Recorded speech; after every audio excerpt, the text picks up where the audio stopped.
Създаден е обект таблица в Excel, но той идва със собственото си форматиране. Как мога да го премахна това форматиране и таблицата да изглежда като просто нормални колони и редове, т.е. като нормални клетки? Това е въпрос, който получихме във форума на Ала и ще покажа в това видео как може да обработваме таблицата и нейното форматиране, така че да ги правим по начин, по който на нас ни устройва или както ние искаме те да се визуализират.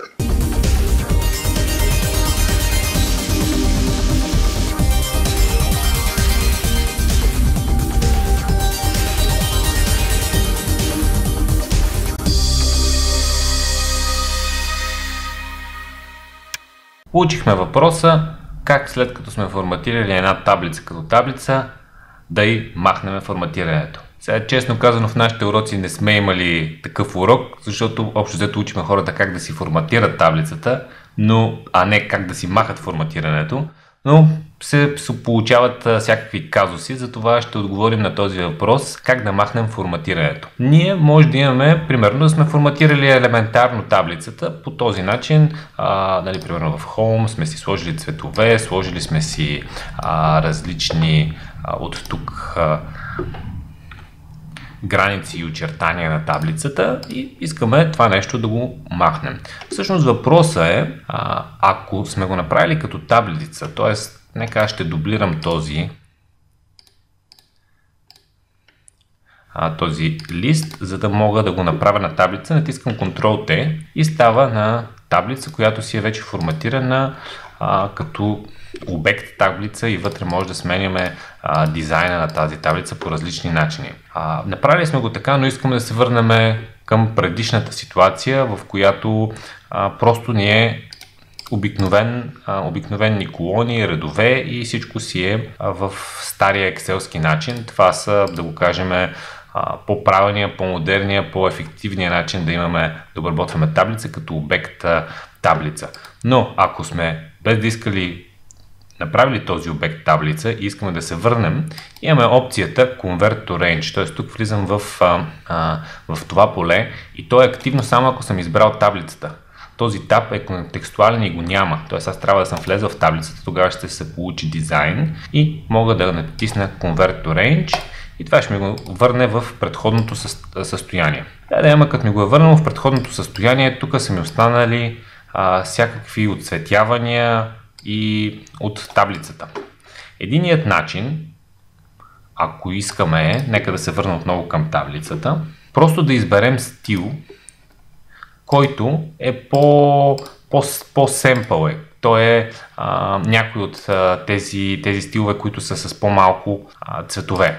Но ако искаме да си го форматираме както ние си знаем, все още имаме възможността, избираме си клетките, примерно казваме, аз искам всичко да ми е без пълнеж, искам да ми е обикновена таблица и да изглежда така, искам и примерно да няма никакви очертания и да си слагам аз такива където искам и по какъвто начин поискам.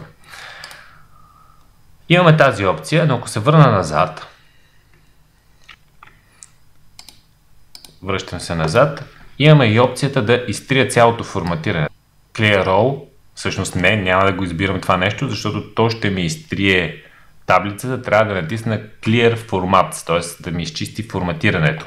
И го натискам и реално ще ми изчисти това форматиране. И все още това си е обект таблица. Ето, докато се появява това контекстуално меню, това е обект таблица. Все още аз имам възможност да си го конвертирам към просто регион и съответно това ще бъде все едно сме си пуснали Excel 2003 версия и нямаме обект таблица, работиме си с клетки, колони и така нататък. Който изпитва носталгия към Windows 9.8 и Excel 9.7 или нещо от този сорт, може да си работи по този начин и винаги може да изчистваме форматирането. Така че това е едно от нещата, които все пак ми се зададе като въпрос. Има ситуации, в които искаме да изчистиме форматирането. Става по този начин. Реално, това, което обаче искаме най-често да правим е да натиснем Ctrl-T от таблица, да си го превърнем в таблица и вече да го обработваме като обект таблица. Защо искаме да работим с обект таблица? Това вече надълго сме го дискутирали в курса в Excel. С две думи имате цял нов раздел с опции, дизайн и екстри, които може да използвате, когато работите по този начин. Иначе просто всички тези неща ги нямате. А те реално улесняват страшно много работата с Excel. Ако искате да разгледате още тънкости и трикове за Excel, влезте в Aula.bg, имаме много безплатни уроци и хубави неща, които ще ви помогнат да работите по-ефективно и по-бързо с Excel.